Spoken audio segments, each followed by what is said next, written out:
Hello guys, welcome to NCERT pitch. और आज हम लोग डिस्कस करने जा रहे हैं क्लास 10th हिस्ट्री का लास्ट चैप्टर, जिसका नाम है the print culture and the modern one. इस चैप्टर में हम लोग देखेंगे कि प्रिंट कल्चर कैसे इंडिया में आया, प्रिंट कल्चर का क्या इम्पैक्ट पड़ा और प्रिंट कल्चर कैसे डेवलप हुआ दुनिया में। प्रिंट कल्चर के पहले कम्युनिकेशन या फिर जो नॉलेज गेनिंग प्रोसेस था वो कैसा था और इसका क्या इम्पैक्ट पड़ा सोसाइटी में, ये सारी चीजें हम लोग देखेंगे। चलिए चैप्टर को स्टार्ट करते हैं। इंट्रोडक्शन देखें तो चैप्टर का printed matter is prevalent in our daily life. Printed matter हमारी डेली लाइफ के लिए काफी एसेंशियल है। From printed books, images, newspaper to holding, advertisement and pamphlets, जितनी भी चीजें आज हम लोग देखते हैं वो सब प्रिंटेड मैटर के अंडर में आ जाती है। Print has become very integral part of our modern life. जो प्रिंट है वो हमारी मॉडर्न लाइफ के लिए काफी इंपॉर्टेंट हो जाता है, क्योंकि इससे हमें नॉलेज गेनिंग प्रोसेस में आसानी होती है। But there was a time when printed matter did not exist. अब एक ऐसा भी समय था जब प्रिंटेड मैटर एग्जिस्ट नहीं करता था, ठीक है। तो उस समय की बात करें तो and there were other way by which information was going on, और दूसरे माध्यमों से इन्फॉर्मेशन एक जगह से दूसरी जगह ट्रैवल करती थी। There was a gradual shift from hand written point to printed matter. अब धीरे धीरे करके हैंड रिटन पॉइंट से प्रिंटेड मैटर की तरफ कैसे बढ़े, इसके बारे में आज हम लोग इस चैप्टर में जानेंगे। With the invention of new machine and presses the transformation had marked effect on the lives of the people. जो नई मशीन और जो प्रेस है वो हमारी लाइफ में एक तरीके से की रोल प्ले करते हैं प्रिंट कल्चर में। First printed book. अब फर्स्ट प्रिंटेड बुक कब आई? Hand printing was the initial form of printing. जो हैंड प्रिंटिंग था वो पहली फॉर्म थी प्रिंटिंग की। Practice in Japan, Korea and China, ठीक है, जो कि जापान, कोरिया और चाइना में पहले देखने को मिलती है। चाइना की बात करें तो इन 16th सेंचुरी, जब यहाँ पे अकबर जैसे राजाओं का राज हुआ करता था, तब चाइना में पहले प्रिंटेड कल्चर देखने को मिलता है। China was one of the country producing printed matter on the large scale. China एक ऐसी कंट्री है जो उस समय प्रिंटेड मैटर को प्रोड्यूस करने का काम करता था लार्ज स्केल में। Gradually other printed matter became available to the people. धीरे धीरे करके यही प्रिंटेड मैटर लोगों को अवेलेबल हुए, ठीक है, लोकल लेवल पे लोगों को अवेलेबल किए गए। People were more interested in reading fictional stories, poetries, plays, autobiographies and other likes, ठीक है। अब जो लोग थे वो पढ़ने की शुरुआत कर चुके थे, चाहे वो फिक्शनल स्टोरीज हो, ऑटोबायोग्राफीज हो, पोइट्रीज हो, ये सारी चीजें लोगों को पढ़ना उस समय पसंद था। Likewise trade information became available in the printed form. इसी की तरह ट्रेड इन्फॉर्मेशन भी अब अवेलेबल होने लगी थी प्रिंटेड फॉर्म में, by which was vastly use by the traders, जो कि ट्रेडर्स के द्वारा यूज की जाती थी। अब जापान की बात करें तो hand printing was introduced in Japan by Buddhist missionaries from China 768 to 770 AD, ठीक है।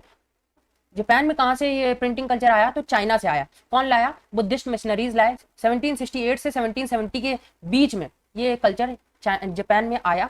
Buddhist diamond Sutra is the oldest Japanese book. जो बुद्धिस्ट लोगों की डायमंड सूत्र थी वो one of the oldest book है प्रिंटिंग कल्चर की। प्रिंटेड इन 868 AD, जो कि 868 AD में प्रिंट की गई थी। The hand-printed matter became a common sight in Japan's libraries and markets, ranging from textbook to the books on poses, poetries, painting, etc. There was also books on women's manners, equities, cooking, flowers arrangement, and many more.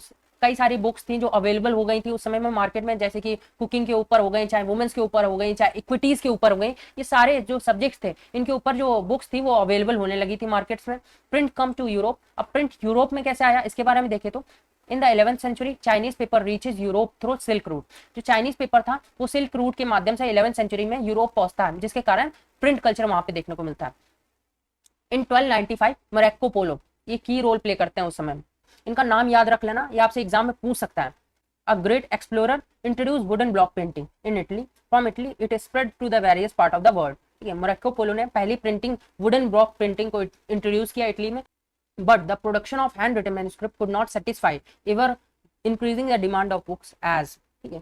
लेकिन जो hand written books थी, manuscript थी, वो लोगों को satisfy नहीं कर पा रही थी, क्योंकि लोगों की डिमांड बढ़ रही थी, ठीक है। कॉपिंग was expensive and time consuming business. जो कॉपी करना था बुक को, मतलब बुक से देख के दूसरी बुक में कॉपी करना, ये काफी एक्सपेंसिव टास्क होता था और टाइम कंज्यूमिंग होता था। Manuscript were fragile and difficult to handle. जो मैन्युस्क्रिप्ट लिखी जाती थी वो काफी डिफिकल्ट होता था उनको हैंडल करना, ठीक है।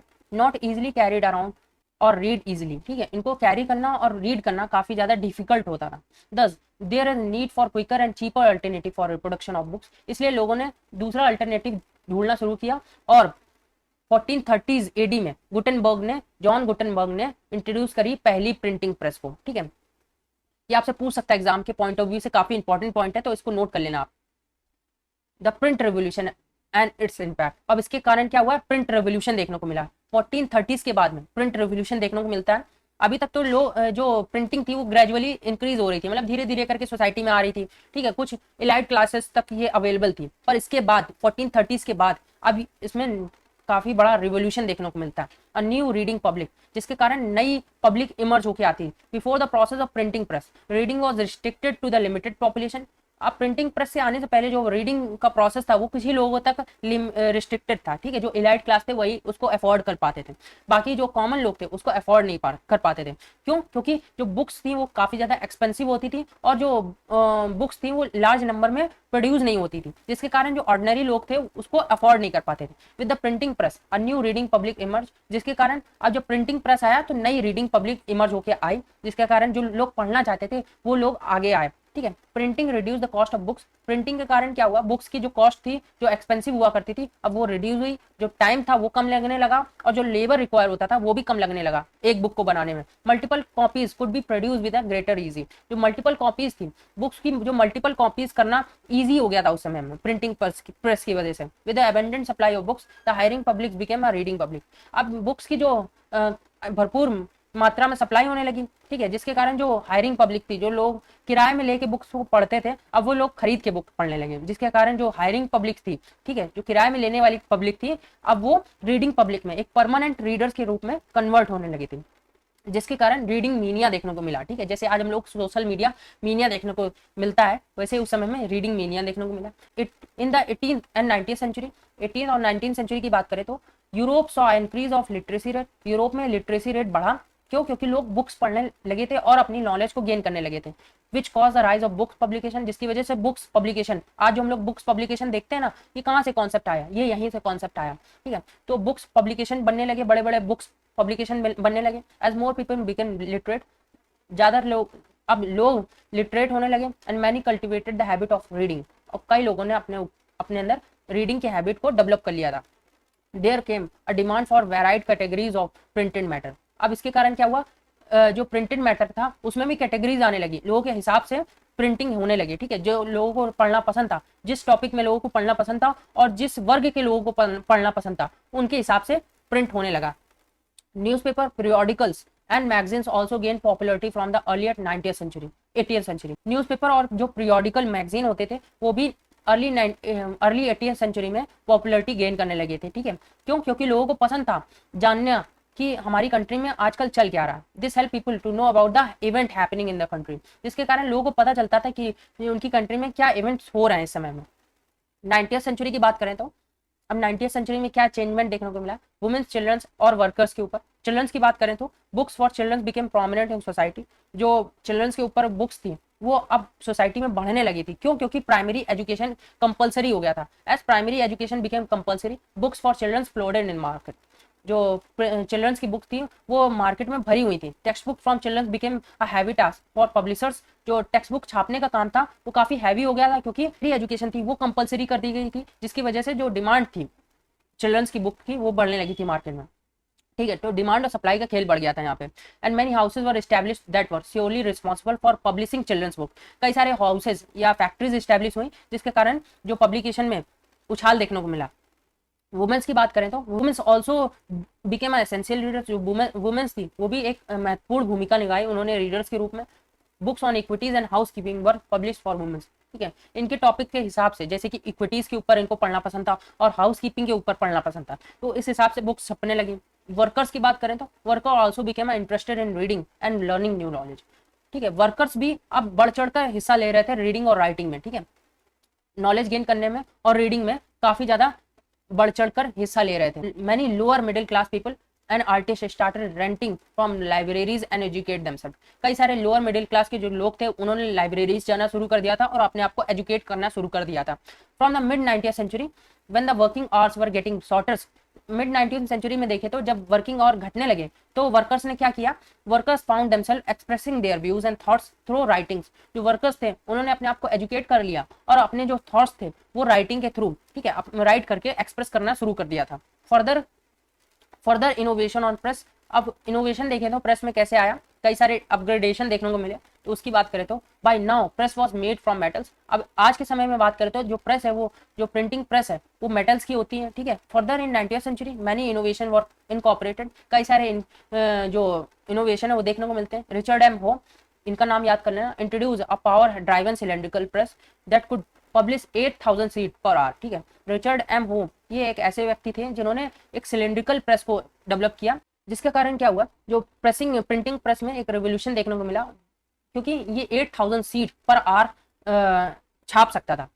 और आज हम लोग इस टेक्नोलॉजी को अपने न्यूज़पेपर पब्लिकेशन में यूज करते हैं। This was particularly use for printing newspaper, ठीक है। ये यूज होता था न्यूज़पेपर छापने के लिए और आज भी ये यूज होता है। In the late 90th century the offset press was developed which could be printed up to 6 colours at that time, ठीक है। अब इस समय में कलर्ड प्रिंटिंग देखने को मिली, 6 कलर की प्रिंटिंग होने लगी थी। By the 20th century electrical operated press accelerated the printing operation. अब इस समय अब 20th सेंचुरी के आते आते क्या हुआ, इलेक्ट्रिकल ऑपरेटेड प्रेसेस को इंट्रोड्यूस किया गया, जिसके कारण क्या हुआ, जो इन्होंने एक्सीलरेट किया प्रोसेस को, प्रिंटिंग प्रोसेस को एक्सीलरेट करने का काम किया और तेजी से प्रोसेस बढ़ने लगा। Dust covers and jacket cover were also introduce in the 20th century, इसके लिए कवर्स भी आने लगे, ठीक है। ये ज़्यादा इंपॉर्टेंट नहीं। इंडिया की बात करें तो India and world print manuscript before the age of print. Manuscript के बारे में देखें तो in India there was always a rich tradition of hand written manuscript in Sanskrit, Arabic, Persian and other languages. India की बात करें तो इंडिया में जो हैंड रिटन मैन्युस्क्रिप्ट छापने का प्रोसेस है वो काफी रिच और ट्रेडिशनल था, ठीक है, जिसमें कि कई सारे लैंग्वेज की बुक्स छपती थी, जैसे कि संस्कृत हो गई, अरबियन हो गई, पर्शियन हो गई और लोकल लैंग्वेज हो गई। मैन्युस्क्रिप्ट और copied on the palm lips, जो मैन्युस्क्रिप्ट है वो पाम लिप्स के ऊपर छपती थी या फिर हैंडमेड पेपर के ऊपर छपती थी। But manuscript for fragile could not be, यहाँ पे नॉट होना चाहिए, could not be carried everywhere easily, ठीक है। जो मैन्युस्क्रिप्ट है वो काफी ज्यादा बल्की होती थी, भारी होती थी, क्योंकि पाम लिप्स या फिर वुडन ब्लॉक्स पेपर के ऊपर छापी जा रही हैं, तो उनको कैरी करना काफी ज्यादा डिफिकल्ट होता था। दे वर चैलेंजिंग टू हैंडल, उनको कैरी करना काफी ज्यादा, उनको हैंडल करना काफी ज्यादा चैलेंजिंग होता था, ठीक है। प्रिंट कल्चर की बात करें तो प्रिंट कल्चर इंडिया में कैसे आया। The first printing press was set up in Goa by Portuguese missionaries. पहले प्रिंटिंग प्रेस है वो कहाँ आया, गोवा में आया। कौन लाया, पोर्तुगीज लाए, पोर्तुगीज मिशनरीज लाए, ठीक है। The first book was printed in Konkani language. जो पहली बुक छापी गई इंडिया में वो कौन सी लैंग्वेज की थी, कोनकानी लैंग्वेज की। ये आपसे एग्जाम में पूछ सकता है, इंपॉर्टेंट है। By 1674 about 50 books had been printed in Konkani and Kannada language, ठीक है। 1674 में मोर देन 50 बुक्स को छापा गया, कहाँ पे, इंडिया में, कोनकानी और कन्नाड़ा लैंग्वेज में, ठीक है। Publishing English language began later, जो इंग्लिश लैंग्वेज में पब्लिशिंग थी वो बाद में देखने को मिलती है हमें। From 1780s James Augustus began to edit the weekly magazine Bengal gazette, ठीक है। जेम्स अगस्टस ने बंगाल गेजेटी नाम की वीकली मैगजीन को इंट्रोड्यूस किया, छापना शुरू किया 1780s के समय में। The first Indian newspaper was the Bengal gazette, ठीक है। जो पहला न्यूज़पेपर है वो भी बंगाल गेजेटी के नाम से था, ठीक है, जिसको गंगाधर भट्टाचार्य ने स्टार्ट किया था 1860 में, ठीक है। ये आपसे इंपॉर्टेंट है, पूछ सकता है। He also publish many books, और उन्होंने काफी ज्यादा बुक्स को भी पब्लिश किया।